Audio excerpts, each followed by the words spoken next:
مساء الخير وأهلا وسهلا بالجميع الموجودين معنا اليوم بهذه الجلسة النقاشية المميزة جدا على موضوع جدا جدا هام. سعيدة جدا بأن يكون مشاركة في هذه الجلسة، وبرحب بجميع الزميلات والزملاء من الصحفيات والصحفيين، مدققات ومدققي المعلومات، الباحثات والباحثين، وكل المهتمين بقضايا تدقيق المعلومات في المنطقة العربية. وأيضا برحب بكل الزميلات والزملاء يلي حاضرين معنا في الجلسة عبر زوم، وأيضا يلي عم يتابعونا عبر الفيسبوك. لا نقدر يعني نستفيد شوي من الوقت لبي ما يدخلوا كل الزميلات والزملاء ونبدأ الجلسة مع بعض. بتمنى من اللي دخلوا يشاركونا أسماءهم والدول يلي عم بيحضروا منها على الشات. في جلسة اليوم وكعادة كل جلسات الشبكة العربية لتدقيق المعلومات من أريج، دوما منرحب بكل تعليقاتكم ضمن الخانة المخصصة للشات المحادثة، لكن أرجو كل ما لديكم من أسئلة للخبراء الموجودين معنا في جلسة اليوم، أرجو أنه تحطوا الأسئلة في خانة الأسئلة والأجوبة Q&A. أرجو أنه بس ما نخربط في هذا الموضوع. بنرحب بكل الزميلات والزملاء: عبد الرحمن من اليمن صنعاء، دانيا من الأردن، أحمد من سلطنة عمان، المحامي ماريو من لبنان، وأيضا محمد من المغرب. أنا سعيدة بهذا التنوع الجغرافي. المحامية يارا من الأردن، مروى من بوابة أخبار اليوم أعتقد من مصر، سمية من مصر، عبد المؤمن أيضا من الأردن. أهلا وسهلا فيكم جميعا، أهلا وسهلا. حوراء من العراق، أحمد من مصر، فاروق من اليمن. أهلا يا فاروق، دوما بتحضر معنا ومتابع دائما لكل نشاطاتنا. وإباء من الأردن. أهلا بكم مرة أخرى. اليوم لدينا حقيقة موضوع جدا هام، وأعتقد أنه لديه حساسية خاصة، وجميعنا بحاجة لأنه نكون يعني لدينا وعي في هذا الموضوع، وهو موضوع الحماية القانونية لمدققات ومدققي المعلومات. يعني بعتقد نحن متفقين على أن العمل الصحفي عموما في المنطقة العربية ليس بالمهمة السهلة. أن نكون في موقع السلطة الرابعة هذا يضع علينا الكثير من المسؤوليات، ومن ضمن هذه المسؤوليات الحماية القانونية لنا كصحفيين كصحفيات، وأيضا كمدققين ومدققي معلومات. نحتاج أن نكون متمتعين بنوع من الحماية القانونية، لأن عملنا قد يعني في هناك قد نقع في بعض خليني أقول الهنات البسيطة التي قد تضعنا في موقع مسؤولية وتضعنا أمام أيضا مساءلة قانونية. لذلك اليوم معنا ضيوف وخبراء لديهم باع طويل جدا في هذا المجال، رح يشاركونا خبرتهم، نصائحهم، وأيضا بعض التجارب التي يعني تعاملوا معها واطلعوا عليها، لنخرج بمجموعة من النصائح. وخليني أتمنى أن يكون معنا في نهاية هذه الجلسة نوع من يعني هيك تشيك ليست دوما نفكر فيها كمدققي ومدققي معلومات عندما نقوم بأي عمل تدقيق لنضمن السلامة القانونية ونضمن أيضا موثوقيتنا ك يعني محترفين في هذا المجال. اسمحوا لي رحب جلستنا اليوم غنية فيها 3 ضيوف من مؤسسة ميديا ديفنس. معنا كارلوس غاليو وهو كبير المدراء القانونيين في ميديا ديفنس، انضم إلى هذه المؤسسة في عام 2020 وهو قبل ذلك محامي لأكثر من 10 سنوات في الولايات المتحدة الأمريكية في قضايا حقوق الإنسان، كما عمل مع منظمات حكومية وغير حكومية في بريطانيا والبرازيل، ولديه خبرة كبيرة في قضايا المناصرة الحكومية الدولية. سينضم إلينا بعد قليل أيضا خبير ومدير قانوني في مؤسسة ميديا ديفنس وهو بادريك هيوز، وهو أيضا يعمل في مؤسسة ميديا ديفنس، انضم إليها في عام 2016 وهو محامي في القانون الدولي وقضايا حقوق الإنسان، لديه خبرة واسعة في الترافع أمام المحاكم الدولية والمحاكم في قضايا تتعلق بقضايا اللاجئين. وأيضا ستنضم إلينا خلال دقائق صبا أشرف، وهي أيضا مسؤول قانوني أول في ميديا ديفنس، انضمت إليها في عام 2018 وهي أيضا لديها خبرة كبيرة في القانون الجنائي والتقاضي المدني.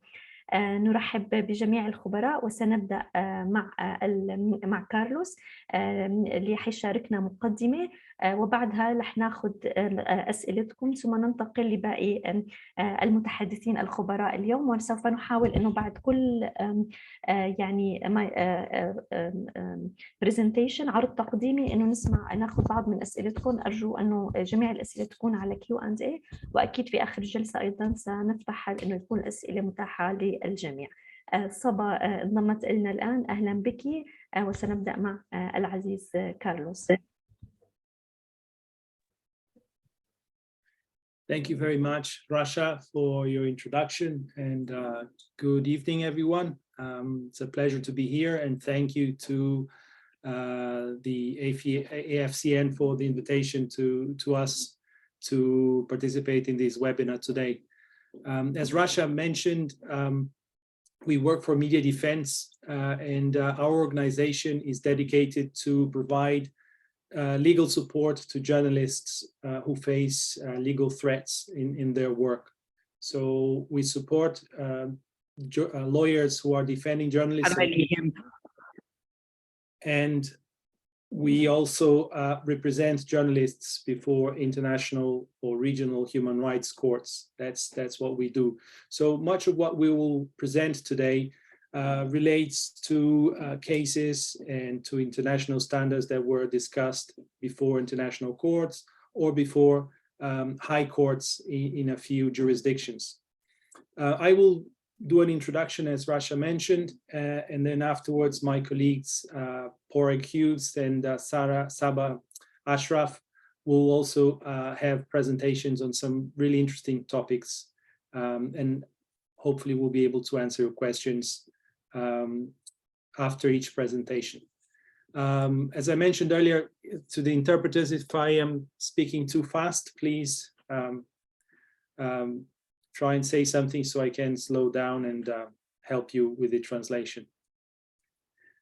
So I will share my screen because I think that might be easier for you guys to follow what I am going to talk about. Even though you don't need to read all the slides, it's just a guide to help the presentation.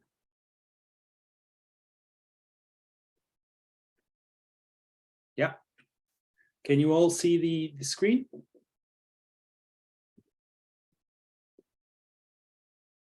Okay. So I'll talk a little bit about human rights standards and freedom of expression, how those standards came about and how they are applied in our field of work, and hopefully that's something helpful for you to bear in mind when you're doing your work or facing threats related to the work you do as fact checkers. A very basic introduction, human rights treaties, human rights law has really developed after the Second World War with the Universal Declaration of Human Rights in 1948. And since then, we've seen a huge development of treaties, conventions, human rights standards all over the world. The two main examples of these documents, of these standards, are the International Covenant on Civil and Political Rights of the UN and the UN Covenant on Economic, Social, and Cultural Rights. Those are the two main pillars of the international human rights framework. After those two main treaties, others came about, and you might recognize the Convention Against Torture, the Convention on the Rights of the Child, the Convention on the Rights of People with Discapacity, of disabled people, on disappearances, and so on and so forth. And importantly, freedom of expression is one of these rights that has benefited from the development of international human rights standards, and has developed into not only a principle, but a norm that must be respected at every moment in every jurisdiction. It enables other rights, such as the right to participate in public affairs, to vote, to have access to public services and public information. So it's not only a right in itself, but it enables other rights to be enjoyed and to be respected for people. A few principles of international law that you might think that could be disconnected from your reality, but they are usually brought to be discussed before courts, national courts, international courts, is that human rights are inherent to everyone, and they are just the minimum standards of treatment of people. So they're just the minimum, they're not the maximum, and they should be treated as such. So if any country wants to develop better human rights standards, better laws, norms that are more protective of the people, of the persons, they can do that without any problem, and they're encouraged to do so. Human rights are inalienable, so they can't be taken away. They're also interconnected, indivisible, and they can't be treated in isolation. When I mentioned earlier that freedom of expression enables other rights, that refers to the fact that it's indivisible, and oftentimes all these rights are interconnected in one way or another. And the other important aspect is that human rights are not absolute. So they can be restrained, they can be restricted, in certain circumstances. And this is very important on freedom of expression, because we'll see how these rights, especially freedom of expression, can be restricted, can be limited according to human rights law. You must have heard already about the European Convention on Human Rights. I mentioned the two UN treaties that are very important for what we're talking about, especially the International Covenant on Civil and Political Rights. And every region of the world, except for Asia, has a regional human rights convention or charter. So in Europe, there is a very strong convention. In the Americas as well, a very strong convention. But also in Africa and in the Arab world, we have charters that establish rights, and that are important reference documents to guarantee and the respect and the enjoyment of human rights. For instance, you see here on the slide that Article 30 of the Arab Charter on Human Rights guarantees the right to information and to freedom of opinion and expression, and the right to seek, receive, and impart information and ideas through any medium, regardless of geographical boundaries. So this is a very important standard. It reflects standards that are already in other international instruments. And it's good to see that also the Arab Charter reflects these international standards, and they should be respected by governments domestically as well.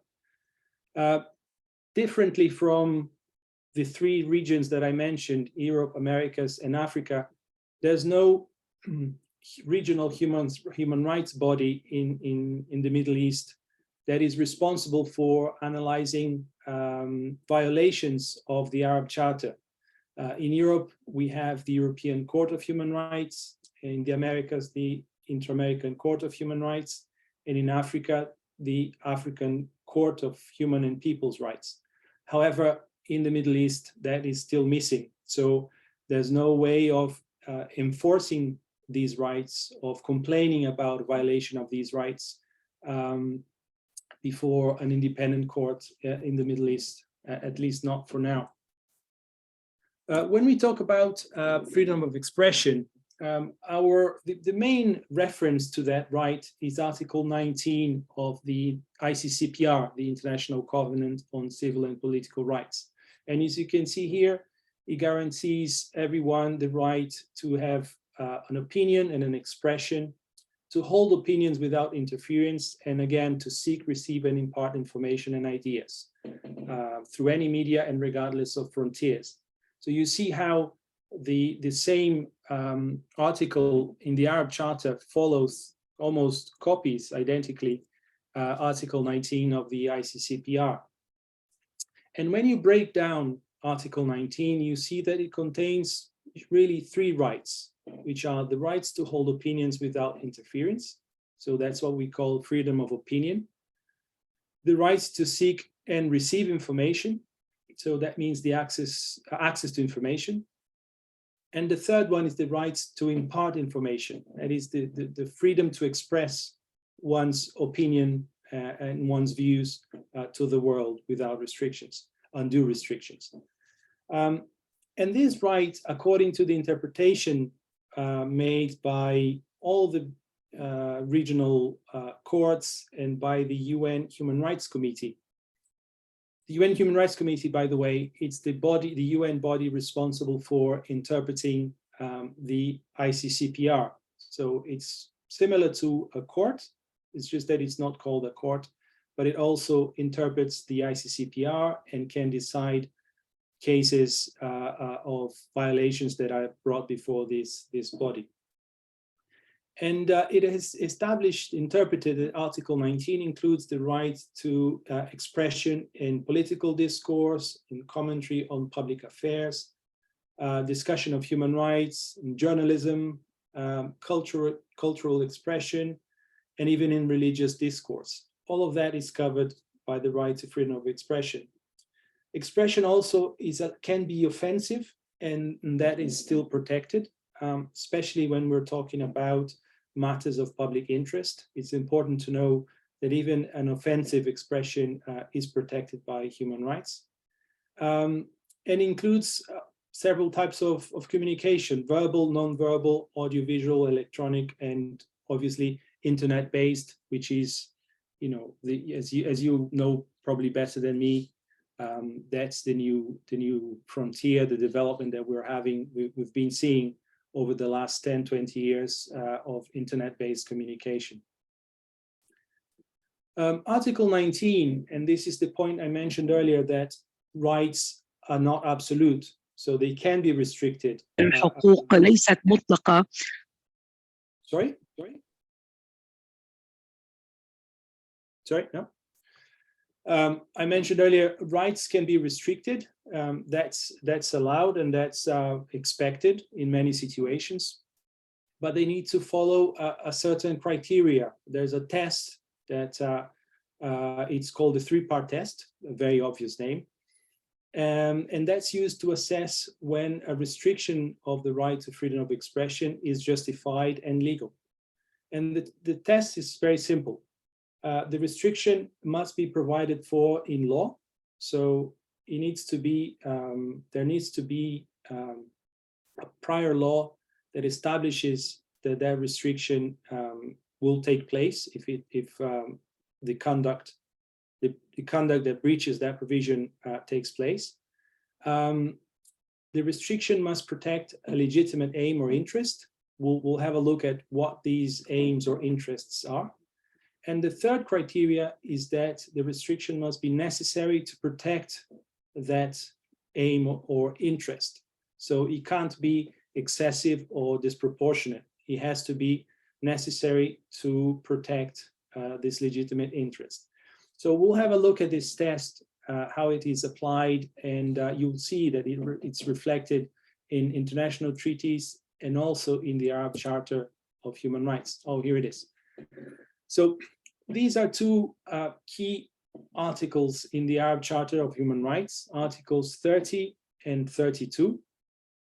And you'll see here on what's underlined in this slide that both articles provide a very, very similar standard to the three-part test that we use according to the ICCPR or the regional human rights instruments that I mentioned earlier. The restriction needs to be provided for by law. The limitations need to address public safety, public order, public health or morals, or the rights and freedoms of others. So if you see the last part of Article 30, those are the same legitimate aims that we have in the European Convention on Human Rights and in the American Convention on Human Rights, for instance.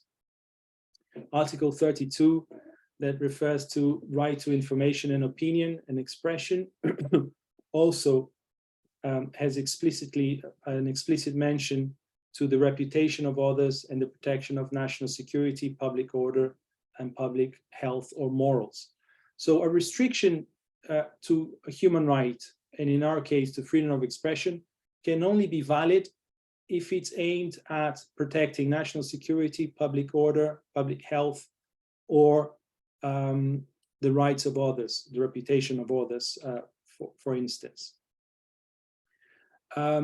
If we break down the three-part test, so the first element being that the restriction must be provided by law. According to the UN Human Rights Committee, it means that the norm, the law, must be formulated with sufficient precision to enable the individual to regulate his or her conduct accordingly, and it must be accessible to the public. This law also is considered, it would only be valid if it's approved by Parliament or Congress or whatever legislative body is in place in each country.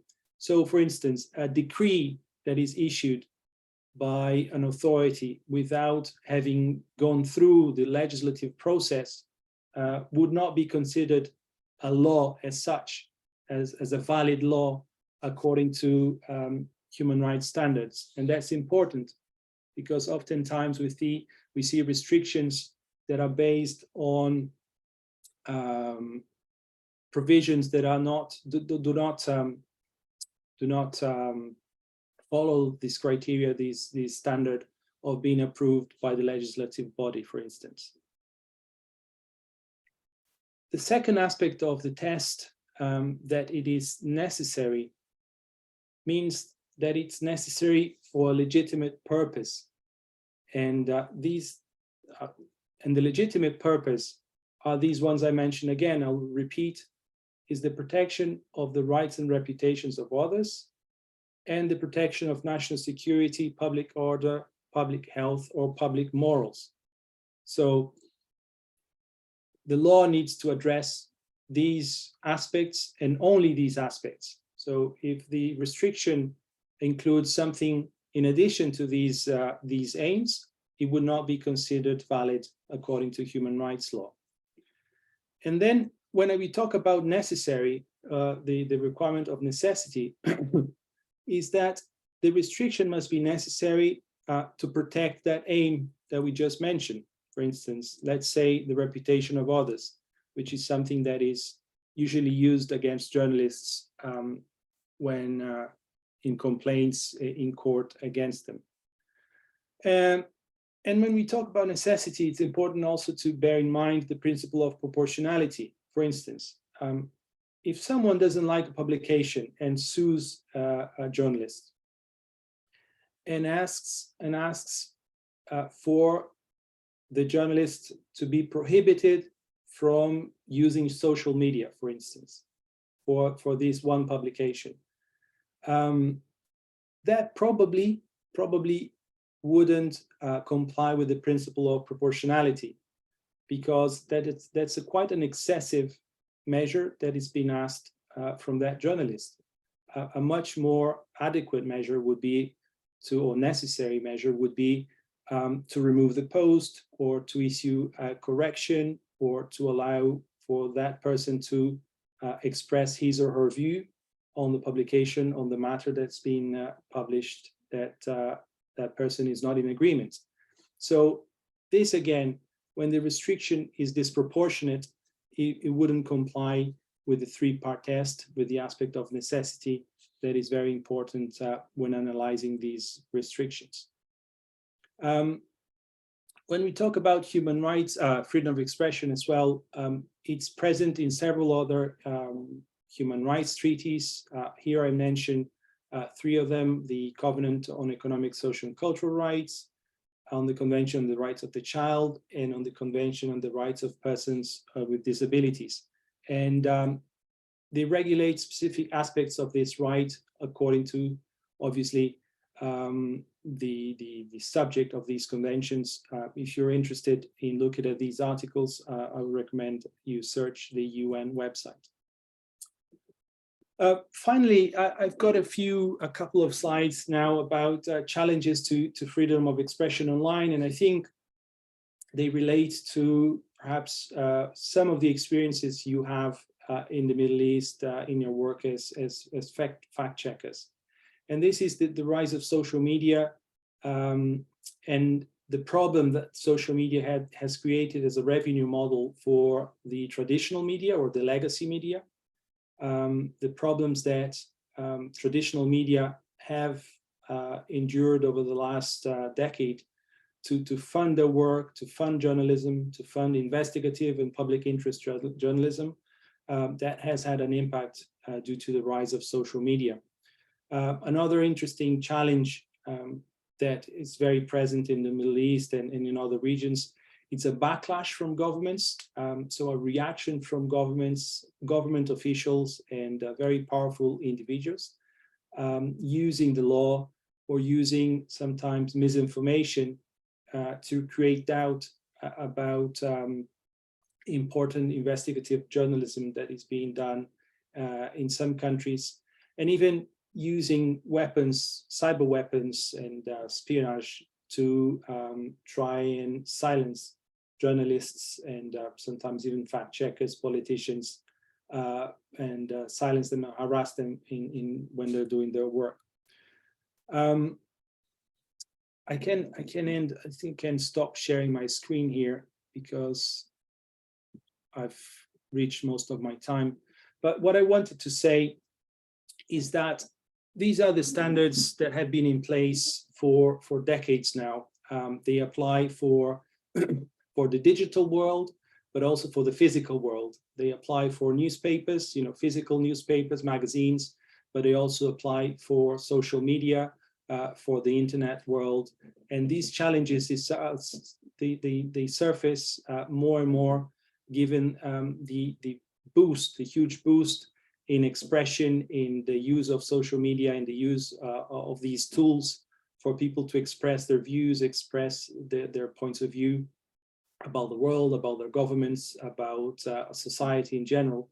So it's a powerful tool to advance rights, but also it comes with very, very important challenges in terms of how we make sure that they create a safe environment for everyone to express their opinion and to do that respectfully.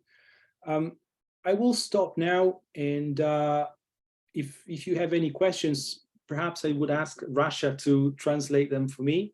We can answer a few, and then we'll move on to the next presentation.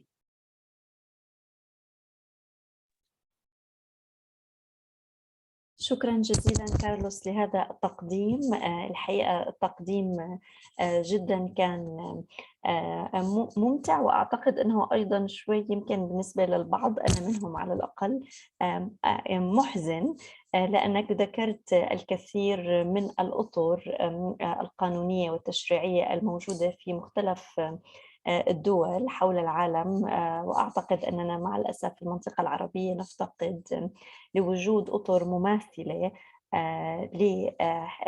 لتوفير هذه الحماية للكثير من الجوانب. أعتقد أن لدينا بالتأكيد يوجد في المنطقة العربية وفي كل الدول العربية هناك قوانين أساسية، لكنها ليست بهذه خليني أقول التفصيلية لكل ما قمت بذكره لنا، لكن بالتأكيد أنه من المفيد الاطلاع على تجارب الآخرين ومعرفة أيضاً يعني ربما يكون ذلك ملهماً لنا وللسلطات التشريعية للتفكير في أشياء مماثلة للمنطقة العربية. في عنا سؤال بيقول السؤال اللي عم بيسأل عن يعني إمكانية تقييد حرية الصحفي وطرده من العمل إذا نشر شيئاً مخالفاً للمؤسسة الإعلامية التي يعمل بها، هل يوجد إجراءات قانونية لأخذ حقه؟ معلش يعني الزميل أو الزميلة اللي سألوا هذا السؤال بيقولوا هم عم يسألوا يعني عم يسألوا خارج المنطقة العربية ولا داخل المنطقة العربية، غير مفهوم. لكن في أيضاً سؤال آخر من عبد الرحمن بيقول في وقت الحروب هناك تعطيل للقانون والدستور الوطني ويفترض فهل يفترض على المجتمع الدولي فرض ضوابط تحمي الصحفيين؟ يسأل عن الوضع خلال الحروب والكوارث وكيفية يعني يمكن أن يحمي القانون الصحفيين في ظل أوضاع غير مستقرة. هناك سؤال آخر من يارا تقول يعني هل نقول أن النصوص التشريعية في الوطن العربي مقصرة في مواكبة المعلومات الرقمية وحماية حرية التعبير عبر الوسائل الرقمية؟ زميلنا اللي عم بيسأل أيضا هناك سؤال عن يعني كيفية حماية حقوق الصحفيين في حال تعرضوا للطرد من مؤسساتهم إذا نشروا شيء مخالف أو وتم طردهم من المؤسسة الإعلامية، هل يوجد إجراءات قانونية للحصول على حقهم؟ هبة عم تسأل إذا كانت هذه القوانين والتشريعات التي يعني شاركتنا في لمحة عنها تطبق أيضا على ليس فقط يعني الصحفيين ولكن أيضا على الفنانين ورسامي الكاريكاتير. بشرى تسأل عن دور المؤسسات وهذا في مجمل الأسئلة. كارلوس تفضل لو تحب أنك تجاوب. Yes, thank you very much, Rasha. It's very, these are very interesting questions. I'll try and go one by one quickly. On the question about restricting freedom of expression of journalists, if there's a procedure for them to get back. I think, yeah, depends on each country or jurisdiction, but there should be a mechanism for journalists to ask for redress if their right has been restricted illegally or unfairly, if they don't follow those standards or those requirements that I mentioned earlier. That's not very common because obviously you need a lawyer, you need resources to pay for the lawyer, you need time. Going to court is not an easy process anywhere in the world, and in the Middle East that's not an exception, but there should be remedies available in each country to address a violation of their right to freedom of expression, just as everywhere. And the Arab Charter provides a very, very important basis for that. So if the national legislation does not reflect the Arab Charter or goes against the Arab Charter, that could be an interesting point to be argued in court, for instance, at least from our point of view. The second question about suspension of rights and wars, and I think you're talking about states of emergency and the use of national security to curtail, to restrict speech in certain topics. That's exactly the subject of the next presentation by my colleague Borek Hughes. So I'll leave it to him and won't take his time. If the legislative texts in the Middle East are lagging behind the rest of the world, that's very difficult to say And I have to admit that I don't know in detail legislation from the Middle East, and you're more than 20 countries, right? 22. So I don't think I can generalize. But the lack of a regional human rights mechanism definitely is something that is missing, and the absence of an independent body, a court, for instance, to adjudicate on these matters is something that makes the protection of human rights in the Middle East much weaker than in other regions, for sure. How to protect journalists' rights if they are fired? Well, that's a labor matter, workers' rights. They're also human rights, incidentally, but I think it will depend on the situation, on the procedure for firing someone. It goes beyond, I think, the topic of this presentation. These standards, they do apply to cartoonists, to artists as well, to bloggers. We consider, for instance, journalists in a very broad sense, even individual journalists who report themselves, who have a blog and are reporting about matters of public interest, for instance. They should also be considered entitled to the same protections as an accredited journalist from a traditional outlet, for instance. That's without any doubt. And we've worked with Cartoonists for Peace, for instance, doing a very similar webinar trainings for them in the past. So I think I'll stop here very quickly addressing these questions, and maybe Poreg should take over. شكرا. And we can continue later. Thank you. شكرا. هل هو انضم إلينا؟ أهلا وسهلا بالخبير المتحدث الثاني في جلستنا الحوارية النقاشية اليوم، بادريك هيوز، وهو أيضا وهو المدير القانوني في ميديا ديفنس. سأترك الفرصة له الآن لتقديم عرضه التقديمي، وأرجوكم الأسئلة في خانة الأسئلة والأجوبة. تفضل.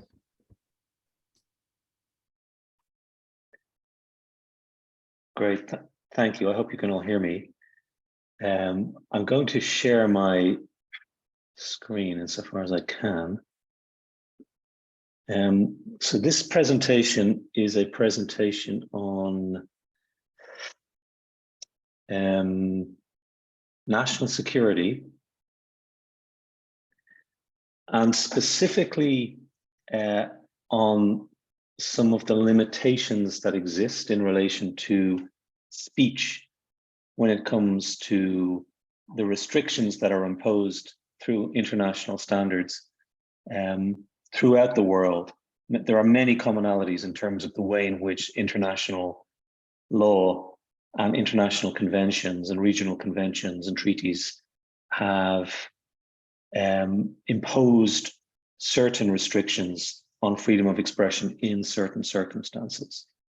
And I think national security is common throughout the world in terms of the way in which countries have signed up to treaties to agree to restrictions in certain circumstances. So you have public health, you have public policy, you have public order, you have the rights and reputations of others, that's the kind of defamation context, and you have national security. So this idea that freedom of expression is not absolute is found in the restrictions that are set out under international law and which are agreed between countries. And national security is one of the key ones. And I think it's one that fact checkers have to be very conscious of and aware of, because it is used by governments, we find in our work, it is used by governments in order to restrict speech in circumstances where speech should not be restricted. I think that's very important to say. So by way of background, before I get into the actual legal standards that apply to this type of restriction, it's worth noting, for example, in the context of internet shutdowns, and we see internet shutdowns more commonly being imposed in states around the world, whether they're full-on blackouts throughout a country or whether they're restricted to a particular region and to a particular category of individuals. where there's social media blocking. The excuse that the government often uses in those cases is that they are doing so in order to ensure national security. So you immediately have this tension between the right to freedom of expression, which, although not absolute, can only be modified or restricted in certain circumstances, and the government's insistence that there exists a particular set of circumstances relating to national security that requires that speech be restricted. So we're going to run through some of the standards relating to national security and how governments use it, and what fact checkers have to be aware of when they're confronted with the use of national security as an excuse or as an explanation by governments as to why they're imposing a restriction on speech. Now, this has become a very urgent question in the last number of years, the last few decades, on the basis of legislation being introduced in countries all around the world, which recognize and sometimes put the weight in favor of national security over freedom of expression. And then the judicial systems in those countries have to adapt to the way in which they consider cases, often neglecting the open justice principle in order to accommodate a government's argument that speech is being restricted for national security reasons. So it's a common reason which is put forward by states in order to restrict expression. And what it does is it removes the ability of journalists and the ability of fact checkers and human rights defenders and others to challenge a particular narrative that is put forward by a government. So that we're going to run through a few of the ways in which the international legal system has developed its approach to national security in vis-a-vis the right to freedom of expression, and some of the international standards and some of the soft law principles, as we call them, which have been developed over the years by various bodies, including by the UN Special Rapporteur. So in the first instance, just to be conscious of this idea of a state being entitled in certain circumstances to derogate from a particular human right. So in times of war, what is often referred to as a time of national emergency. It could be war, it could be a public health pandemic situation, it could be something that the government will claim is going to have a significant, amounts to a significant threat to the viability of the state. A government may be entitled to rely on what they call derogation. In other words, it can remove itself from its obligations to comply with, for example, the right to freedom of expression, because there's a threat to the state. And all international instruments provide for a process of derogation, but they also provide for a particular set of criteria which a state must comply with in order to rely on the derogation process. So, for example, a derogation must only go to the extent strictly required by the exigencies of the situation, according to Article 4 of the ICCPR. It cannot involve discrimination against particular groups, for example, and it must be held under constant review by the courts. So a derogation is lawful. Derogations only ever really arise in the context of national security claims by governments. But if fact checkers are confronted or journalists are confronted with a claim for derogation, that derogation must take place within a specific set of criteria and must comply with certain international human rights law standards. Those standards have been developed by the UN Human Rights Committee, for example, in General Comment number 29. So it must relate to a threat to the life of the nation, and it must be proportionate to that particular threat. So that's just something to bear in mind in relation to national security. It's an issue that often comes up in the context of restrictions on freedom of expression. And it's reflected also in Article 4 of the Art Charter on human rights. And again, that's consistent with the way in which the ICCPR, the European Convention on Human Rights, and other international treaties have dealt with derogation. Now, in terms of restrictions on media freedom, this is from a legal perspective, it's a very interesting question. It arises on a constant basis, this tension between journalists' right to disseminate information about what's happening in the public interest versus the government's right to suppress information in order to protect the national interest. Now, and on the basis of national security. Now, I say national security, but you could also consider these principles in the context of public order too, because they're quite related. But this tension that exists has been examined in different contexts in different courts around the world in order to consider whether or not the restrictions imposed by the government for national security purposes are disproportionate to the aim sought to be achieved. In other words, to protect national security. Carlos mentioned in the first presentation those three tests that arise, and I'll mention those in a few moments. This idea of a restriction being provided by law, pursuing a legitimate aim, and being necessary and proportionate. And proportionality is a key question in the national security context. And it comes up in the internet shutdown cases all the time. For example, in cases in West Africa, in Cameroon and in Togo that immediate defense has been involved in, where it's represented the applicants, the national security question or the public order question came up, where the government was relying on excessive internet shutdowns, which affected the whole population.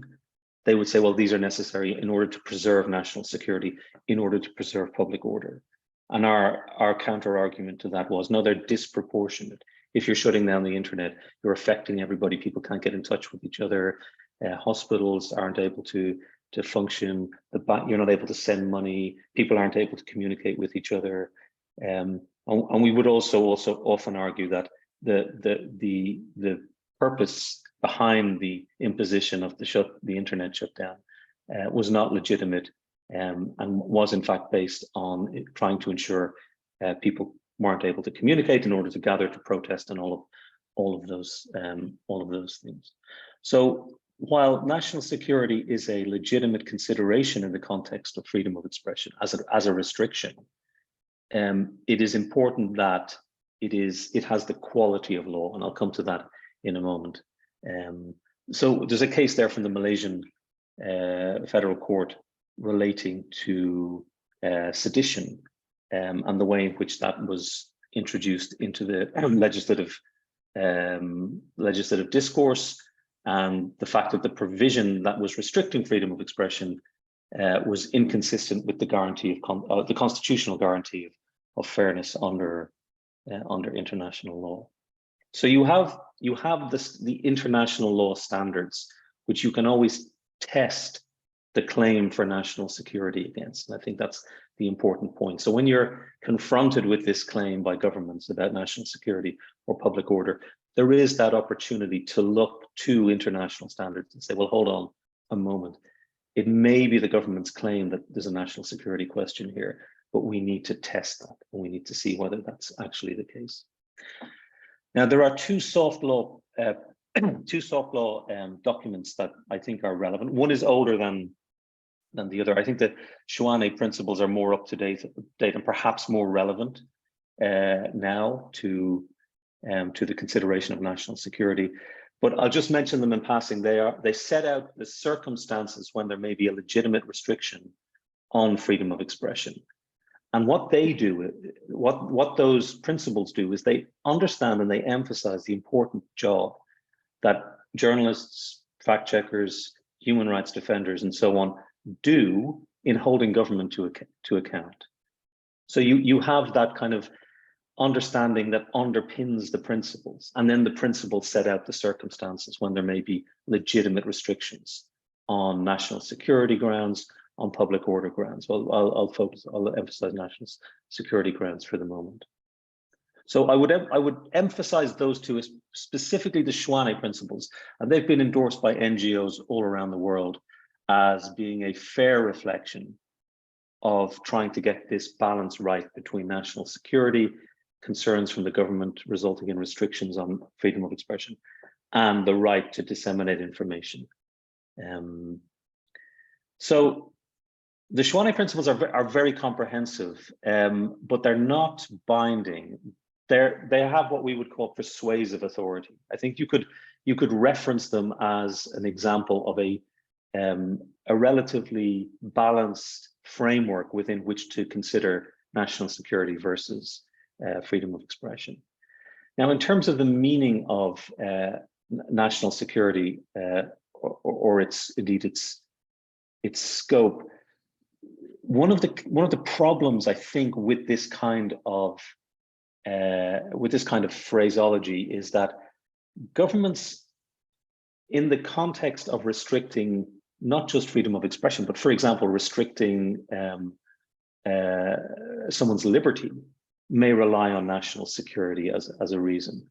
And then when it's challenged in the courts, they may insist that, well, they're not allowed to say the reasons why they consider, for example, the refusal to grant somebody liberty to hold someone in detention.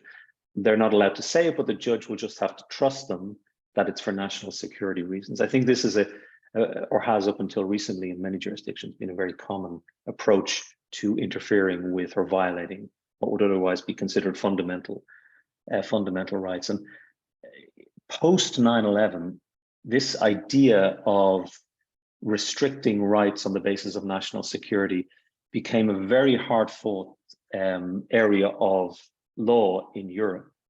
So in the UK, we've ended up with a situation where the government, which previously could simply say we're doing something for national security reasons, was now required before a judge to explain why they were carrying out those steps for national security reasons. And their argument was, well, we can't let the person whose rights were being violated know precisely why we're taking these steps.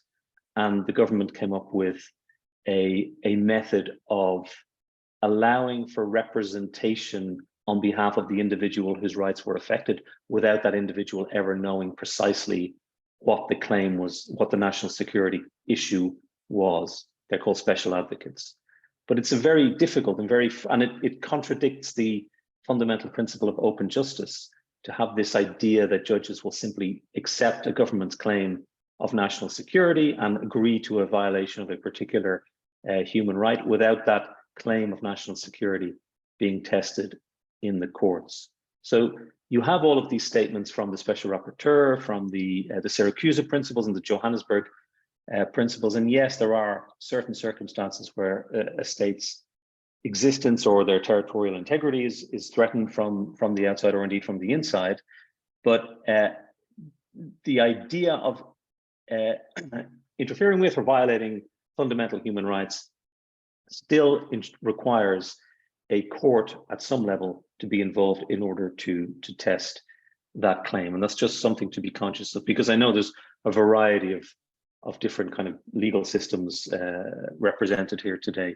So I wouldn't want to suggest there's a particular way in which that approach should be properly dealt with.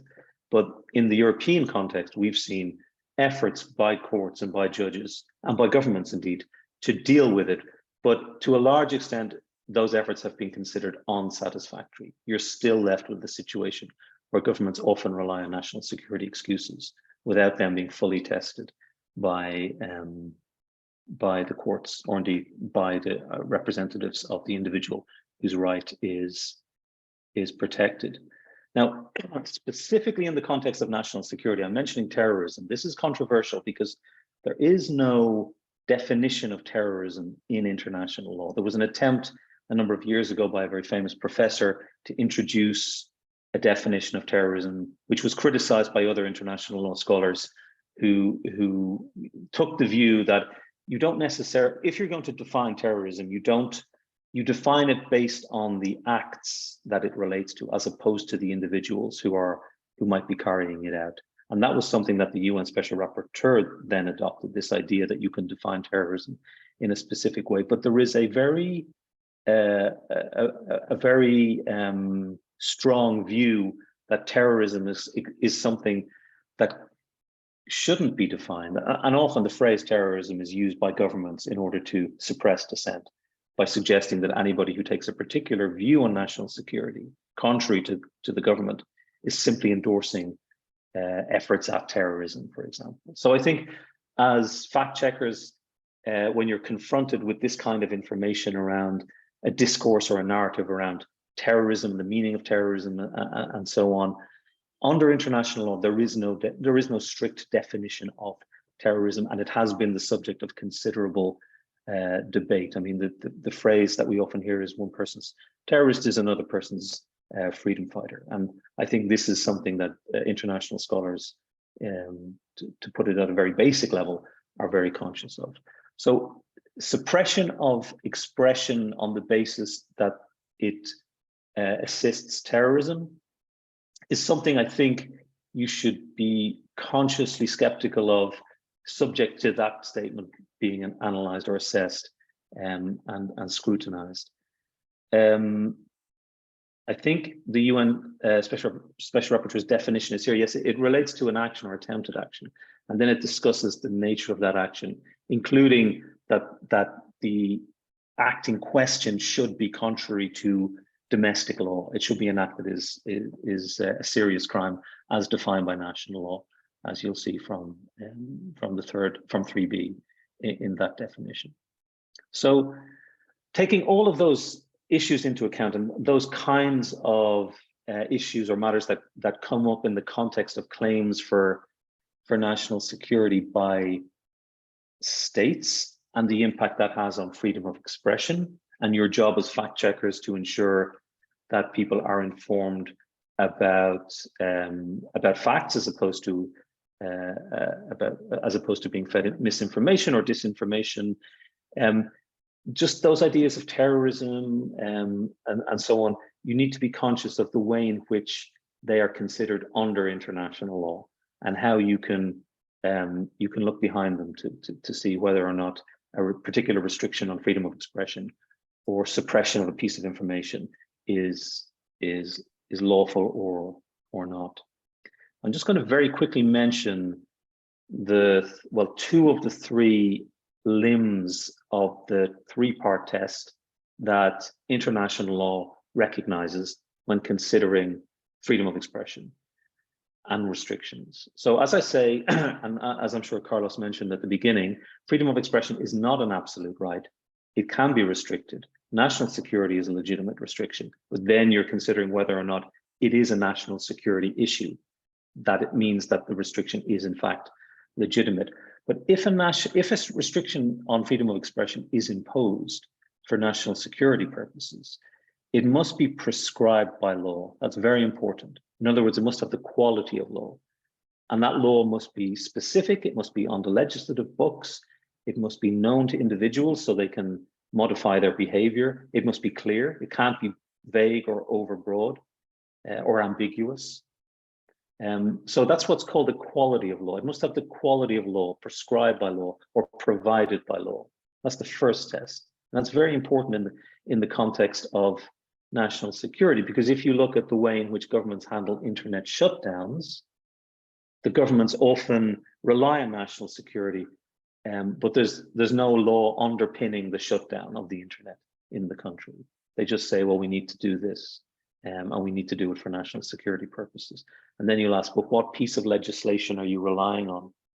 And they'll reply, well, it's simply a question of the safety of the citizens, and we don't need to rely on a piece of legislation. Or if they do rely on some legislation, it is invariably overbroad or vague or non-committal or ambiguous.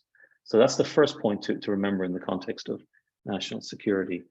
The second part of the three-part test, the second limb of the three-part test, is the legitimate aim. Now, in a legal sense, we rarely question the legitimate aim that the government is seeking to achieve, because we don't know what that is. So we simply say, well, it's up to the government to explain itself as to what the legitimate aim is in this context where it's claiming a restriction for national security reasons. And they may say national security, and we'll say, well, fine. Well, explain why.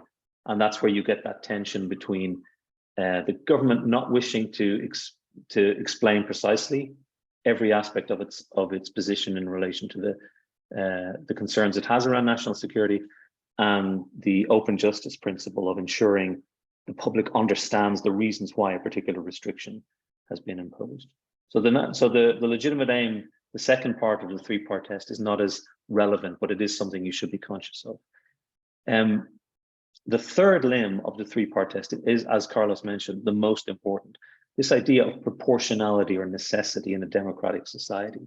If a government imposes a restriction on expression for national security purposes, that restriction must be proportionate to the aim sought to be achieved.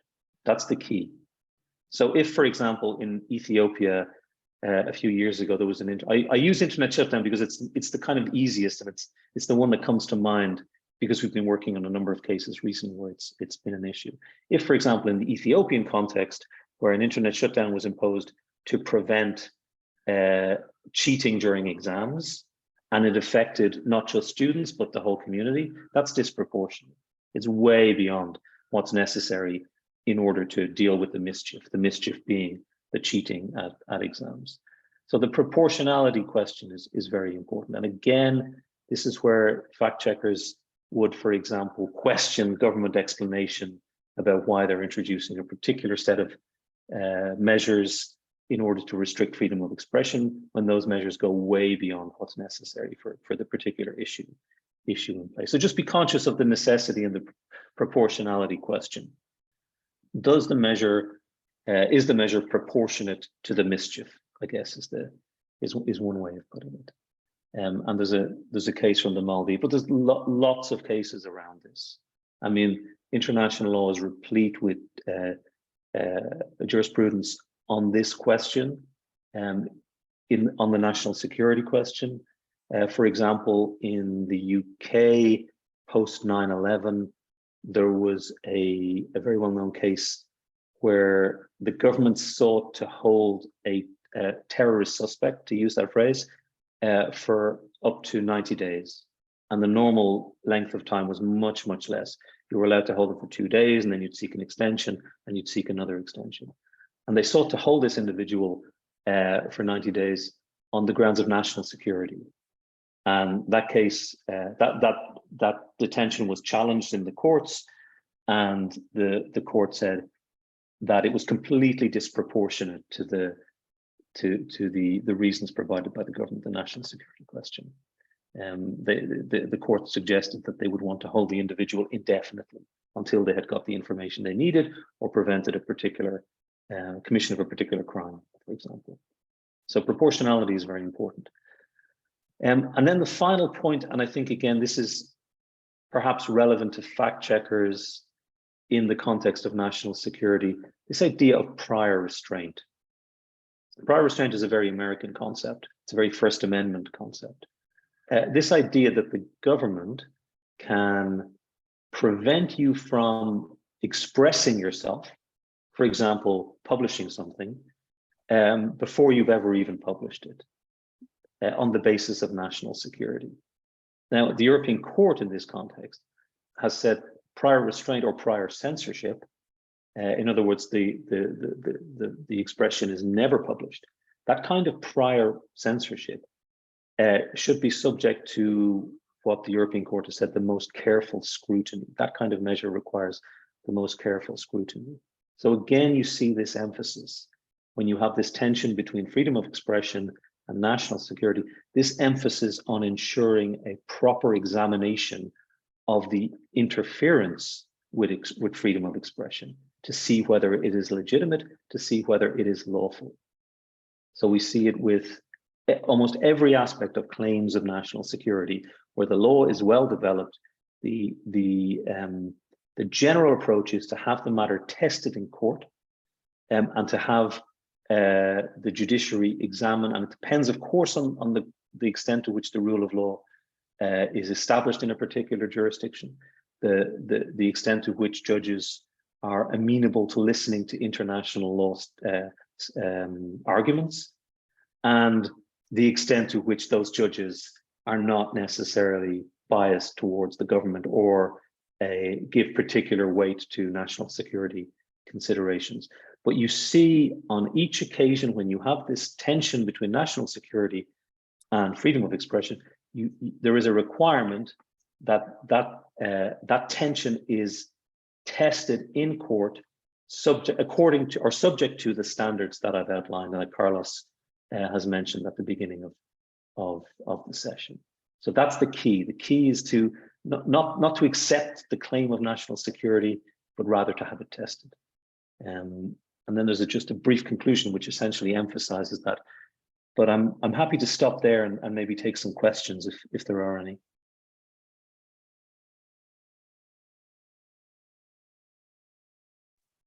شكرا جزيلا على هذا العرض التقديمي المثير للاهتمام. لدينا الكثير من الأسئلة.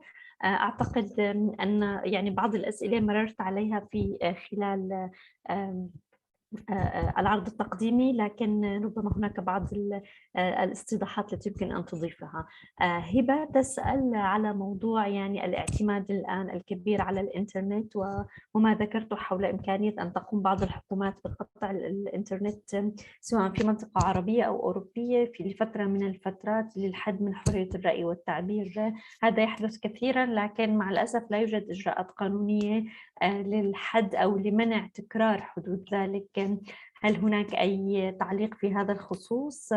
زميلنا محمد علي محروس من اليمن يتحدث أنه في اليوم العالمي لإنهاء الإفلات من العقاب هناك دعوات لإنشاء محكمة دولية تختص بمحاسبة منتهكي حرية الصحافة والتعبير وارتكاب الجرائم بحق الصحفيين والصحفيات، وخاصة يعني في دول تخضع لنزاع كما في سوريا، اليمن، العراق وفلسطين. هل تعتقد أن يعني يمكن فعليا القيام بهذه الخطوة؟ يمكن وجود محكمة دولية تختص بهذا النوع من القضايا؟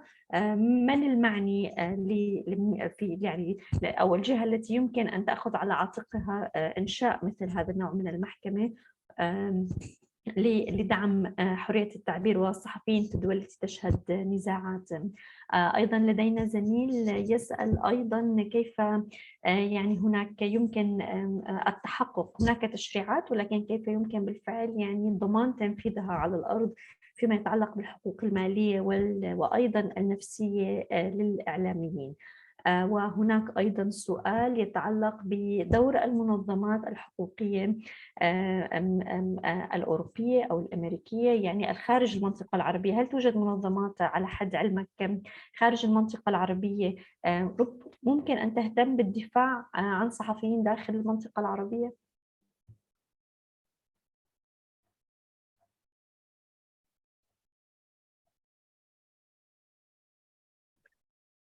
Yes, please.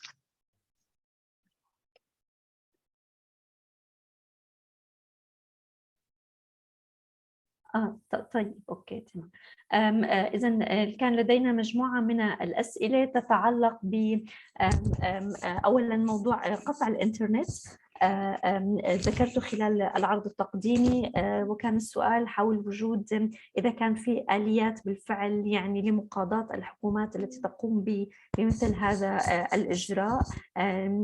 أيضا كان هناك أسئلة تتعلق بإمكانية وجود محكمة تتخصص بالدفاع عن الصحفيين في مناطق النزاع مثل سوريا، اليمن، العراق، فلسطين، الذين يتعرضون لانتهاكات تتعلق بحرية التعبير.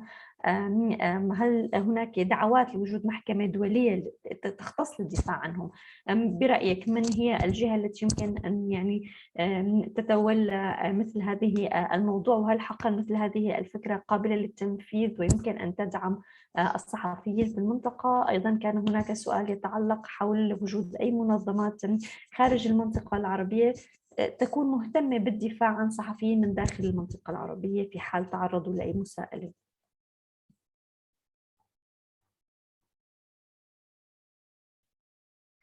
Okay, I've got those three. Thank you for that.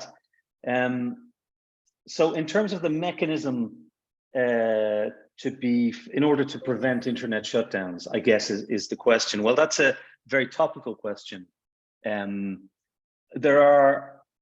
This is a kind of an emerging area of law, and media defense has been quite active in terms of representing applicants in a range of different situations, from social media blocking to full-on internet shutdowns to throttling to hitting what they call the kill switch, where you just kind of knock out the internet in a particular country. So we've been involved in cases before the African Commission, before the ECOWAS Court, before the European Court of Human Rights, and so on. So we've seen how the law has developed and how the legal argumentation has developed. And that legal argumentation has developed alongside a development in the way in which governments impose internet shutdowns. It's become more sophisticated, and we've had to be very careful the way in which we argue our cases, taking into account the sophisticated way in which governments change how they shut the internet down. There is no mechanism to be followed necessarily to prevent them. It's very difficult to prevent them. I do know at the African Court or Commission level, there's about to be a request for an advisory opinion on internet shutdowns, which will be very interesting, because that will get the Commission or the Court to maybe say something about the obligations of states to maintain the internet, even in times of national security, because the internet is so important to, you know, the way in which a particular society functions. Notwithstanding, it also assists in creating public order difficulties or national security difficulties. You've got that tension again between national security and freedom of expression. Difficult to say if there's a mechanism. I do think, and media defense is quite prominent in this, and also in Latin America, not to leave it out, in terms of cases that we've been involved in. We would always be happy to assist or advise in relation to internet shutdowns or social media blocking to see whether we can assist any kind of litigation around that issue or support a case that's being taken challenging that. The second question relates to special courts for journalists. I mean, it's a difficult one because international courts require legitimacy, they require credibility. There's an idea that international courts must be, the phrase is subsidiary to national courts. In other words, the national court must, the national court has the opportunity to consider all aspects of a case before you exhaust domestic remedies, and then it goes to the international court. Obviously, a state would have to agree to have cases from its citizens being heard before an international forum. Then you'd have to make the argument as to why journalists should be given special treatment in that context. But you know, there are legitimate reasons why you could make that, or there is a legitimate argument to be made about why they should have a special situation given the role they play. That includes human rights defenders too. And in the Yemen context, obviously, it's very difficult. I mean, the UN Working Group on Arbitrary Detention is capable of talking about detention of journalists.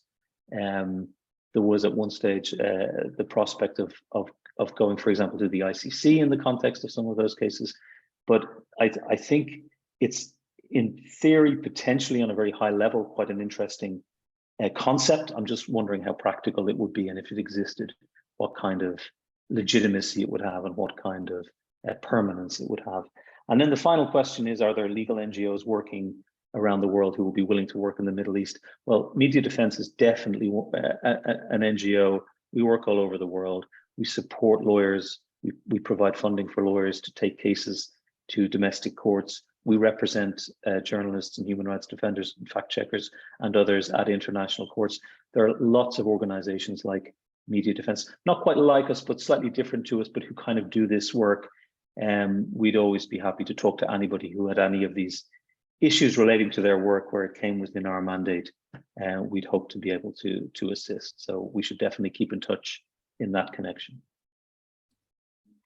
شكرا جزيلا. تعقيب فقط على يعني إجابتك على بعض الردود. الحقيقة هو هناك يعني أنا أعتقد أنه الكثير من الزميلات والزملاء معنا اليوم بيتفقوا أن هناك صعوبة كبيرة أصلا، يعني وقت ما يقع مدقق المعلومات أو مدققة المعلومات في أزمة قانونية ما، أولا هناك صعوبة في إيجاد جهة تدافع عنه. ثانيا هناك صعوبة تتعلق في أيضا يعني غياب تشريعات تفصيلية توضح يعني خليني أقول الخطوط الحمراء وما هو المسموح ومسؤوليات كل طرف. فهذا أيضا يجعل المشكلة أكبر. وبعض الزملاء أيضا في الأسئلة طرح يعني سؤال، وهو كتعليق أيضا أن أيضا عندما يتصدى هناك بعض المحامين للدفاع أيضا قد يتعرضون هم أيضا للمقاضاة، يعني يتم إيقافهم، التحقيق معهم ومحاولتهم للقضاء يعني. وبالتالي الموضوع يبدو شائك بعض الشيء بالنسبة لعدد يعني في المنطقة العربية، نظرا لعدم يعني وجود أسس تشريعية واضحة جدا تضبط هذا العمل. أتمنى خلال العروض التقديمية التي يعني سنستكملها الآن أن يكون من أيضا هناك بعض النصائح منكم يعني للصحفيين، لمدققي المعلومات، لأخذها بعين الاعتبار عند قيامهم بعملهم، نظرا لأنه يعني للوضع الذي نعيشه حاليا. فربما علينا أن نفكر بالمحاذير والأمور التي يجب أن يعني نتوخى الحذر فيها لتجنب التعرض لمساءلة قانونية، خاصة في ظل الوضع القائم. أعتقد أننا الآن سوف نعود لكارلوس لعرض تقديمي آخر. تفضل. Thank you very much, Rasha, and thank you, Porg. It was great and very good that you talked about the three-part test again. I think I hope that's quite clear and established. I'm going to talk about defamation and data protection and a few other very brief topics. Because of the time, I will share my screen and with a few things for, I guess, for you to follow the presentation. Yeah, and I'll skip some of the slides because of time, and then we can have a few questions later. So defamation is something, it's a legitimate concern, obviously, that's related to those restrictions that we saw earlier. I mentioned, Porg mentioned, that are legitimate. You know, human rights law protects the reputation of others. So defamation is a real issue, and it can be used to try and remedy the reputation that has been unjustly harmed by a publication or by someone. The problem that we often see is an abuse in the use of legal mechanisms or lawsuits to then try and silence journalists or fact checkers or human rights defenders with claims that are not really not real and not legitimate in terms of protecting the reputation of these claimants. So what is defamation to begin with? So as you see here, it was established in the Roman Empire. So we've had this concept for more than 2,000 years. It's a false statement of fact that is harmful to someone's reputation. Very, very basic definition. Obviously, each jurisdiction, each country has specific laws about it. Some are clearer than others. Some are a bit broad and nuanced and don't allow for this aspect to be correctly understood by journalists and by the population itself. When we talk about human rights law, I mentioned earlier the International Covenant on Civil and Political Rights. Defamation is established there as well in Article 17 of the ICCPR, and it protects the right to someone's honor and reputation. And as I mentioned, is one of the legitimate aims to restrict freedom of expression. we have in our countries, not all of them, but in many countries, we still have criminal defamation and civil defamation. Many countries still use criminal law to tackle violations or affectations to someone's honor and reputation. Internationally, there's a trend and there's a strong position by every regional human rights court and UN bodies pointing towards the decriminalization of defamation. These international bodies insist that criminal law shouldn't be used in defamation cases, and instead courts or legal systems should resort to civil law to tackle the reputation, the damage to someone's reputation.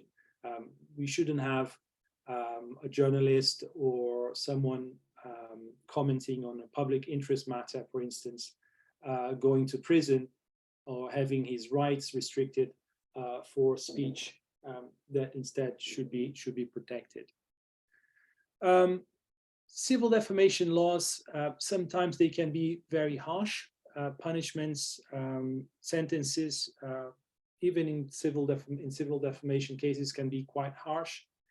In these cases, we would usually go argue the disproportionate impact of that sanction to try and claim that the punishment is not valid or doesn't comply with the three-part test.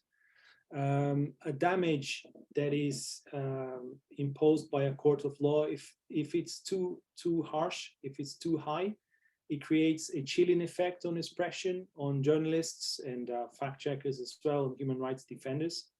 And often a more proportionate reply in a defamation case would be simply an apology or a correction rather than the payment of huge sums in compensation for this alleged defamation. But what I want to focus here, and that's why I'm rushing a little bit, is the defenses that are available for journalists and fact checkers as well. When I say journalists, I'm including fact checkers in that expression.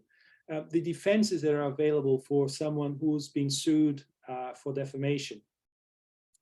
The first one that is generally understood is that public figures, and that includes public officials, famous people, and the government, they should face a higher degree of criticism than private citizens. So in the case of criticism or articles published about a government official or a public figure, the standard is slightly different, and they should be able to withstand more criticism than a private citizen that is complaining about what was written about him or her. The burden of proof as well, it's a very legal concept, but usually in normal cases and in general in law, the person who claims, makes the claim of a breach of the law is the one who has to prove. However, in defamation, it's slightly different, because in most jurisdictions, if the defendant has to then prove that the statement was true, substantially true and not defamatory. And that creates quite a number of problems for journalists to have to defend what they've written if they have to prove that the statement was true. We'll see a few of the defenses in a minute, and that's not strictly an issue when you're talking about opinion, because fact is different from opinion. And there are a few situations where that doesn't apply. And an exception to this burden of proof equation we see in the United States with the First Amendment. That's very, I think, the main example where the burden of proof resides with the one who makes the claim. But also recently a change in law in Colombia, where a court ruled that those who make the claim need to prove that the statement is defamatory, not the journalist or the person who made the publication will have to then prove that the statement wasn't defamatory. This is a case that Media Defense supported, and we intervened as a friend of the court, as an amicus in that case. So the 5 main defenses for a defamation case are truth. The statement was true, so there's nothing to be questioned there. The publication was reasonable and was done in the public interest. When there is absolute privilege, qualified privilege, we'll see that. If we're talking about opinion and not a fact, these are different, there are different requirements there. And when we're talking about the statements of others as well. The truth defense to defamation means that only reputations that are deserved should receive protection. So if a statement is true, then it cannot be defamatory. So if you're reporting on corruption by a public official, if it can be proved that that person actually committed those acts, he or she shouldn't be complaining about defamation, because essentially the information is true. The other point is that in some jurisdictions, even false statements can be protected by the truth defense if they were not published recklessly. And we'll see in a minute a few tips on how you can protect yourselves from legal problems by just observing a few common practices. So if the statement turns out to be false, but measures were taken to verify the publication, the facts that were reported, and genuinely the journalist tried to verify and published it in good faith, then he or she shouldn't be convicted of defamation. There was a recent, very interesting case in the Americas at the European Inter-American Court of Human Rights, where a journalist checked an information with the Ministry of Public Security in Costa Rica, and published that a police officer was being investigated for contraband. It turns out that wasn't true. The police officer wasn't being investigated for contraband, so he sued, and the journalists were convicted and had to pay compensation to the police officer. And when the case reached the Inter-American Court of Human Rights, the court said that judgment against the journalist was wrong. It violated the American Convention on Human Rights, because the publication was done in good faith and the journalists tried to check the information and received that information from a public official. So they shouldn't be sanctioned for even though the information wasn't true, they took steps to make sure that it was true. So that also should be taken into consideration in the defense in defamation cases. The other defenses, and I'll run through them here, they're here in the slide if you want to have a look, are reasonable publication.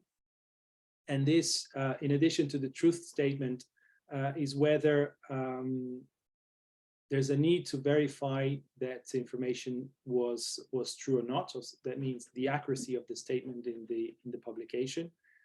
Also, if the publication was done in a matter of public concern or public interest. So it's very different if you're reporting on corruption by public officials or on acts of government, rather than on gossip about a footballer's wife, for instance. I'm exaggerating on the example, but just to make sure that you can see the very different standard that exists when there's a matter of public concern or public interest, and just perhaps a futile or less relevant news that is being reported on. And the reasonable publication standard, it applies for matters of public interest where the society has a legitimate interest in receiving that information and seeking that information, and then analyzing whether it's true or not, and to promote a debate that is healthy in any democratic society. Third defense here, opinion. So as I mentioned, opinion is different from fact. We all know that. And so you can't prove an opinion. You can't establish that an opinion is true or false. So here, the standard applies for satire, humorous expression, and it can be argued if it wasn't intended to be taken seriously, then the person shouldn't be sanctioned or have their freedom of expression restricted because of their opinion. There are plenty of cases, plenty of examples, especially at the European Court of Human Rights, where, for instance, President Sarkozy of France sued a member of the public who offended him, who had something to him that was his opinion about Sarkozy. That person was sanctioned in France, but then won the case at the European Court of Human Rights. There are cases from Spain, from a number of other countries in Europe, where the opinion about a public official was allowed to be harsh, to be hard, to be even offensive, but it was protected because it was their opinion. In terms of privilege, absolute privilege refers to statements that were reported from Parliament or in a judicial proceeding. So there's an absolute privilege to information that is expressed in these settings. So neither the parliamentarian or the judge or the parties in a lawsuit could be sued for defamation if they made the comments within those contexts. Qualified privilege, it's slightly different. It's about the media reporting on statements made in these settings, in Parliament or in the courts. So there is, and it's understood generally that there is a privilege to a certain extent on reporting about proceedings in court or in Parliament, and those shouldn't be subjected to restrictions or to defamation lawsuits. And finally, statements of others. So journalists cannot be responsible for the statements of others, provided that they do not themselves endorse the statements. And in here we have a very good example, a case we were involved in, of a Russian journalist who made a documentary about a suicide bomber in Russia. And so she interviewed people related to that case. She gave voice to them, but she didn't endorse what they were saying. And she was prosecuted and convicted of terrorism, of supporting terrorism in Russia. And that case is a really interesting example because her right to express, to run that documentary should be protected, and she shouldn't be sanctioned for an expression made by other people that she didn't endorse herself. I'll move on quickly to data protection, just to mention it here. Won't go very much in depth. I mentioned data protection and freedom of expression because this is what we're seeing in other regions in Europe and in the Americas as well. The use of data protection regulations to try and silence journalists, to try and prevent publications to stay online mainly. Instead of suing for defamation, powerful individuals are using data protection legislation to try and suppress information and to prevent journalists from talking about them. You might know the General Data Protection Regulation in Europe, the famous GDPR. It contains an exception for journalism, academic expression, artistic expression. So journalism shouldn't be restricted by data protection regulations.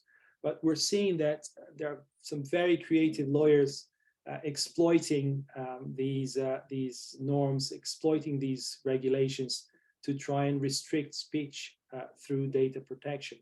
And especially we've seen, together with an organization that monitors this type of thing, is the appearance of some false emails pretending to be from the European Union that are being sent to usually independent media outlets around the world, threatening them with lawsuits if they don't take information down. And sorry about that. And these threatening letters are usually fake, we've established, because there's no jurisdiction for or the European Union in countries outside Europe, so in the Middle East, in the Americas. But we're seeing that in the last 2-3 years emerging as a trend, as yet another threat to independent journalists around the world. I was going to mention interference, arrest, and detention here. I might skip that. I just leave it here. You might be able to access the presentation later. I have some standards on interference by law enforcement in case there's a threat of arrest or detention of journalists. So a few bullet points on basic principles that should be observed if someone is being threatened with arrest for what they are publishing. I'll just leave it there, but if you have questions, I can come back to that. And finally, in order to allow Saba a few minutes at least to run her presentation, I have here some tips to minimize the risk of facing legal challenge. So these are common sense suggestions. There's no magic solution here, you will see, but follow good journalism principles. Check your information, report on your methodology, have it handy, keep track of where your information comes from to establish that a statement is not true or partially true or not. So that could be asked of you in the future. Be aware what you're saying and only say what you can prove. So try and avoid exaggerated claims that you can't prove or you can't back it up. Check your facts and use reliable sources. There's an issue with source protection that we didn't go into, but it could be a whole webinar about source protection that is under threat, especially with Pegasus being widespread in the Middle East and in other regions. That's a big concern.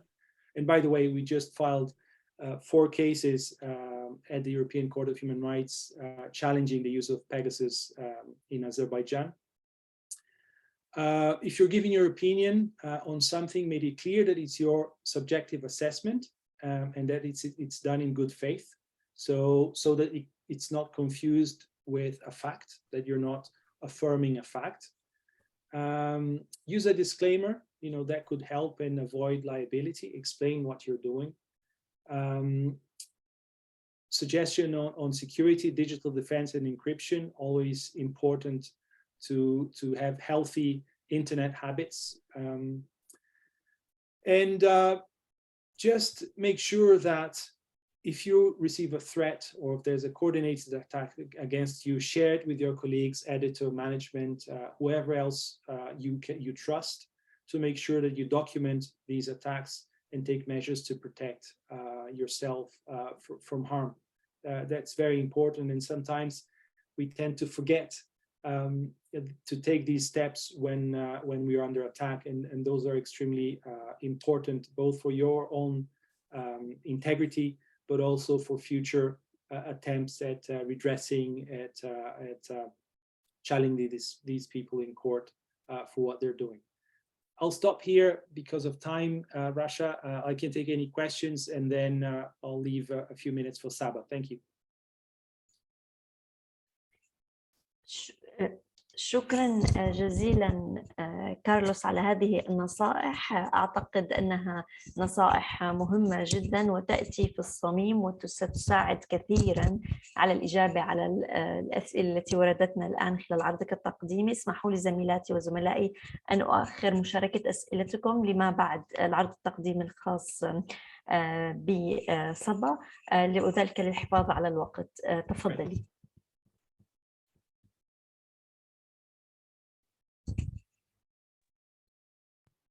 Hi, everyone. Hopefully you can hear me. Thanks so much, Rasha and Carlos.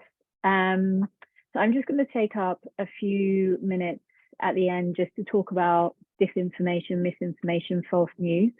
Unfortunately, I'm having some technical issues with my laptop, so I'm hoping Carlos can share the presentation, which will allow you to follow some of the information on the slides and what I'm going to talk about.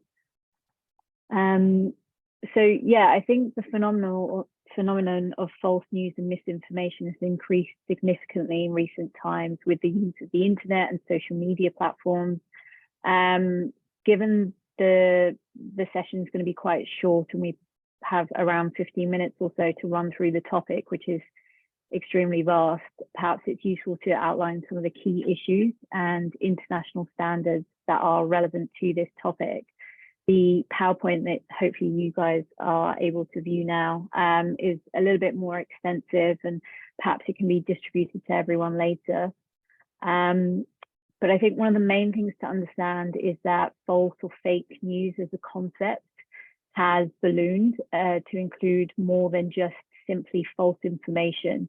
And it's being used by private or state actors to weaponize it, to cast aspersions on claims made by those that are opposed to them. So I think if we just skip to slide 3, it kind of neatly outlines the various terms and the definitions that are used and encompassed when using the term false news. So it includes disinformation, misinformation, and malinformation. And from the slides and the definitions, you'll note that the difference between the terms vary from the spreading of false information with knowledge and that without, and also the use of harm that it causes as a result of that dissemination. So, for example, some stories may contain a core of truth, but if they omit key contextualizing information that makes it misleading, it may fall foul as, being misinforming the public. Again, sometimes with disinformation, even, things that are parodies or satire may mislead readers if they take that message at face value. So from a legal perspective, offences normally have a threshold to prove, and often those that are cause more harm, or if those actions are done with intent or knowledge, normally will lead to severer penalties under those provisions. However, one of the things that we're seeing in the course of our work is the use of these kind of very broad, vaguely worded provisions to capture false news laws that don't really distinguish between the different types of, disinformation or misinformation. So, for example, we saw a lot of this come out following the outbreak of the COVID-19 pandemic. So certain states, such as South Africa, approved these very vague and sweeping laws which criminalize misleading content. Similarly, last year in Malaysia, they used emergency powers to pass fake news laws, including jail times for disseminating wholly or partly false information. And I think in the Middle East, and I'm sure those that are present on this webinar may be able to speak more to this, but I think in the Middle East, the UAE announced heavy fines in April 2020 for disseminating medical information about the coronavirus that contradicted the official statement. And by doing that, it allowed the government, the government made the health ministry and other state health institutions responsible for distributing true health information. Similarly, I think in Jordan, there was an emergency defense law that was approved, which handed the Prime Minister sweeping powers to deal with anyone who spread rumors, fabrications, or false news that caused panic about COVID-19. So I think this really just highlights how these laws can be very tricky and can potentially pose a serious challenge to open societies, giving governments the power to decide what information is true and what is false can be very dangerous. So I think some of the things that this session will focus on is the need to provide guidance on media and information literacy, what we'll refer to as MIL, MIL. So these are strategies or campaigns which may assist mitigating misinformation while ensuring that the right to freedom of expression is not violated. We can talk a little bit more about these strategies later in the session, but perhaps if we can just go to slide 4, I can talk a little bit about the international standards. So So in 2017, the Joint Declaration on Freedom of Expression and Fake News, Disinformation and Propaganda was issued by the relevant freedom of expression mandate holders of the UN, the African Commission on Human and People's Rights, the Organization for Security and Cooperation in Europe, and the Organization of American States. And you'll see on the slide, it identified the following standards on disinformation and propaganda. And it lists 4 there. First, just a generally prohibiting on the, news information that's based on very vague and ambiguous ideas are said to be incompatible with international standards to restrict freedom of expression. Secondly, criminal defamation laws are restrictive and they should be abolished, and civil rules for false and defamatory statements are only legitimate if defendants are given the opportunity to kind of provide the defenses that Carlos talked about earlier in the defamation session. And then the last two kind of standards are, that state actors take on this responsibility to ensure that dissemination of these statements should be true, shouldn't fall foul of kind of being false, etc. So moving on to, having a look at the kind of international standards, perhaps just taking that first point of this kind of overbroad or vague ideas and kind of capturing this within a law. Perhaps we can go to slide 5 and we can see that, especially after the pandemic, there's been these proliferation of false laws, provisions, and they are being challenged on the basis that they are contrary to international standards. So here on the slide, we see in Thailand that the Thai Civil Court found certain provisions to be unconstitutional. And it's in circumstances where it was criminalizing text that may instigate fear or intend to distort information or mislead understanding of an emergency situation. When making that decision, the court noted the vagueness of the provision and expressed the fact that having these provisions on the statute books would cause a chilling effect on the media, and this impression of over self-censorship that we're talking about. I haven't got this on the slide, but there's a very interesting and useful case that came out of Zimbabwe, where the Supreme Court dealt with the constitutionality of a criminal offence of publishing false news under Zimbabwean law. And in that case, the Supreme Court held that the use of the word false within the provision, it just simply said false news, was wide enough to embrace a statement, a rumor, or a report which is merely inaccurate or incorrect, as well as a blatant lie, and there was no distinguish between that. And by doing that, what the state was doing was effectively looking to criminalize negligence, as well as this kind of active intention to mislead. So on that basis, the Supreme Court held that the criminalization of false news as contained within that particular provision was unconstitutional, and it violated the right to freedom of expression. So moving on to slide 6, I think what we're seeing increasingly, therefore, are these strategies to combat misinformation. And even though there are ways to kind of use the judicial system and to challenge these laws, sometimes social and education in trying to familiarize yourself is a better way, or might be one way, to ensure that the right to freedom of expression is not violated by these kind of very overly broad legislative provisions.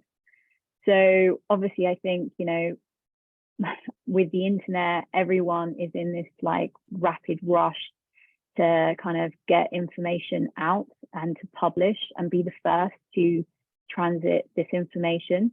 And what is happening is, in this kind of rush and alongside these insidious practices, such as the intentional distribution of disinformation for potentially economic or political gain, it's creating what the UN Education, Scientific and Cultural Organization, so UNESCO, is referring to as this perfect storm, whereby you're having this rush of information being put out onto the internet, which may not have the right intentions in some instances. And what's happening is these laws are coming down and clamping and causing this censorship. On the slide, you'll see that UNESCO has identified 3 causes for the spreading of misinformation, noting that, you know, the fact that you've got the traditional business models have now collapsed. So as a result of this decline, there's in advertising revenue to kind of generate profit, traditional newsrooms are actually now moving to a different way of reporting. So they're moving more to this kind of peer-to-peer news product, offering demand access news, which is causing people to rush to put information online. You know, the need to have this promotion of clickbait journalism, etc., is one of the reasons why there's been this kind of uptick of misinformation being spread online. One of the other things that UNESCO has identified is the digital transformation of newsrooms and storytelling.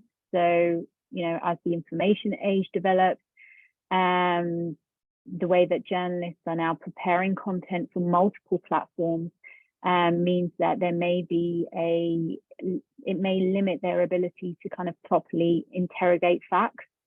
So often, you know, taking to Twitter or kind of other social media platforms where you're given a limited number of characters in which to kind of get this information out, and to do this in real time means often you may not, as a journalist or as a fact checker, have the time to really go through and verify what it is that's being put out.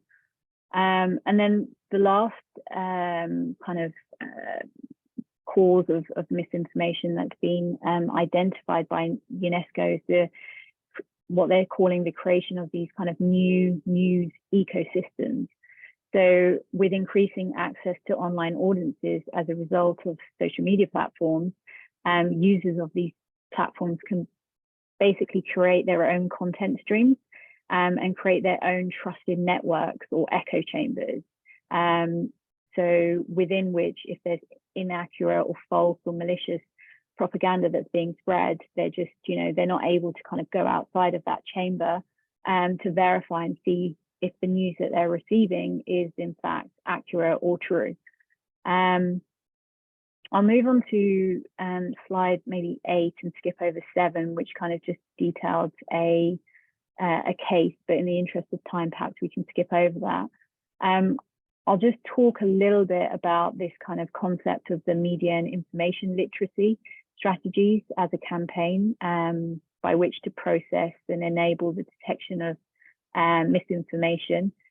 I think on the slide, it kind of lists, between this slide and the next one on slide 9, I think it lists various kind of strategies by which one should educate or equip themselves with knowledge to kind of seek this information, this misinformation online. So, you know, having a human rights literacy, news literacy, advertising literacy, which relates to understanding how advertising online works and how profits are driven, computer literacy, understanding the attention economy.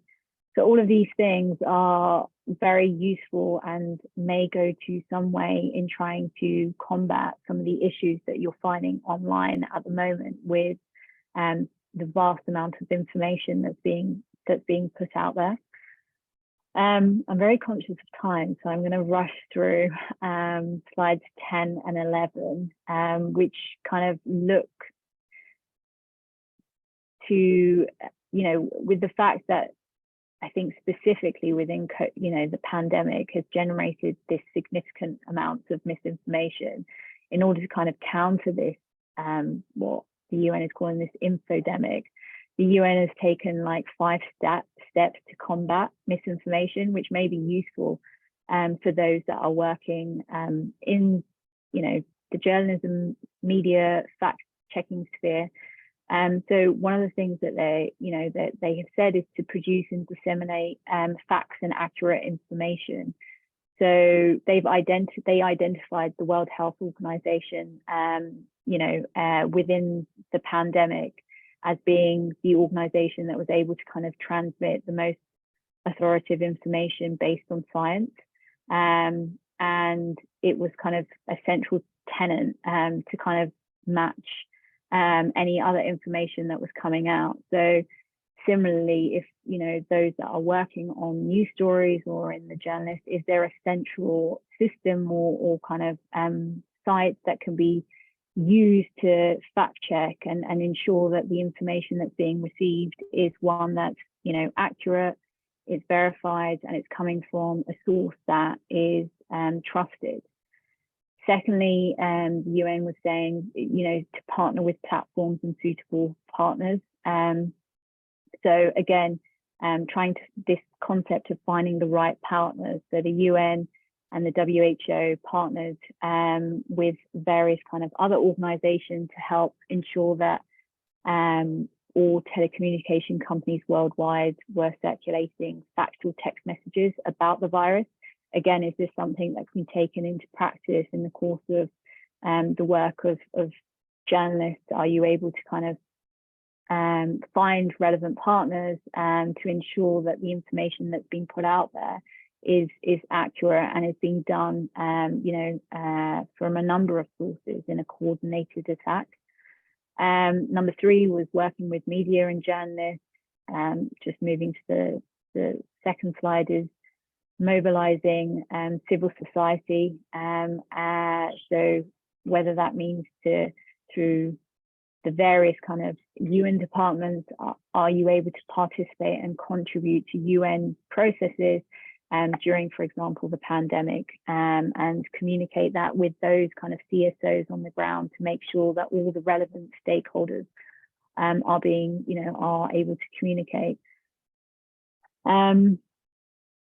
I think, given we've got 5 minutes left, perhaps I can just run through to slide 12, just to kind of point out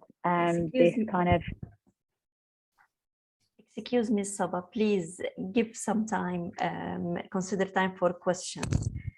So sure. if we can make a kind of brief, that will be good, because we have a lot of questions and I will try to pick quickly some of these questions. Yeah, of course. I think it's just worth pointing out this concept that Carlos mentioned right at the beginning, which talked about, that the right to freedom of expression is not absolute and it can be restricted. And some of these kind of major treaties, so the ICCPR and Article 20 on the slide, note this, that any propaganda for war shall be prohibited by law. And then the second part talks effectively about hate speech. So, if there's any kind of speech or that is inciting discrimination or hostility or violence, shall be prohibited by law.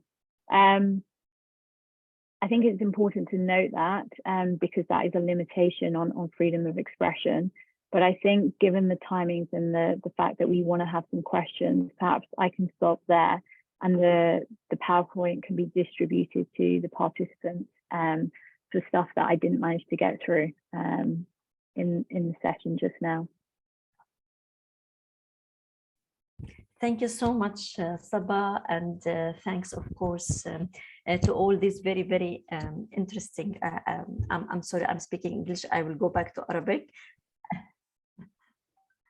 أشكركم جزيل الشكر على هذه العروض التقديمية الثرية والمحفزة للتفكير. هناك الكثير من الأسئلة، ولكن للحفاظ على وقتكم ووقت الحاضرين أرجو أن تساعدونا في مشاركة، يعني لو ممكن كارلوس، صبا، أيضا أن تشاركونا نصيحة أساسية يجب يعني تدعون جميع الصحفيين والصحفيات ومدققي المعلومات في المنطقة العربية للالتزام بها خلال عملهم. ما هي نصيحتك كارلوس؟ نصيحة أساسية واحدة منك ونصيحة أساسية أيضا واحدة من صبا. Hi, thank you, Rasha. Thanks, Saba. It was great. I think our main advice is goes along the lines of what I mentioned earlier, to keep track of what you're doing and keep a record of the process you're using to fact check the information you're checking. Because if you're asked later on to provide evidence or to provide proof that what you said was true or not, I think that's important, and having a record of what you're doing and the process you went through to determine your methodology to determine something was true or not, or partially true or not, etc. That's relevant and very important.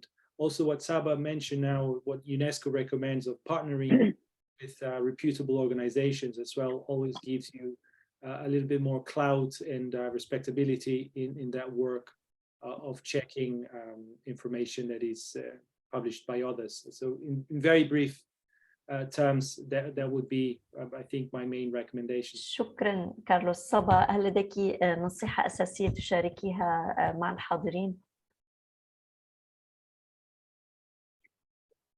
I don't think I have anything more than what Carlos said. I guess for us as lawyers, we're always, here to kind of assist when things fall foul. So if you can't take all of those measures initially to try and protect yourself, sometimes you can take all of those measures and you still will be subject to legal proceedings for whatever the reason may be, under any of the laws that topics that we've discussed today. But there are still success stories going through the court systems, and hopefully through some of the cases that Carlos Parek and I talked about, it will highlight that challenging these through the court systems, if you aren't successful before in proofing yourself, does sometimes lead to success. شكرا جزيلا لكم لهذه الخبرة التي شاركتمونها وأيضا هذه النصائح. شكرا لجميع الزميلات والزملاء الحاضرين. اسمحوا لي في النهاية إنجاز لي أن أذكركم دائما بأهمية أخذ الحيطة والحذر والتحقق دائما قبل النشر. أعتقد أن هذه أمور أساسية علينا أن لا ننساها أبدا إلى حين أن يكون لدينا بيئة تشريعية داعمة وحامية لعملنا كصحفيين أو كمدققي معلومات. نتمنى لكم كل الخير والسلامة. شكرا لجميع الحاضرين، شكرا للمتحدثين، ونلتقي بكم إن شاء الله قريبا في جلسة نقاشية أخرى. مع ألف سلامة. شكرا. Thank you. Thank you so much.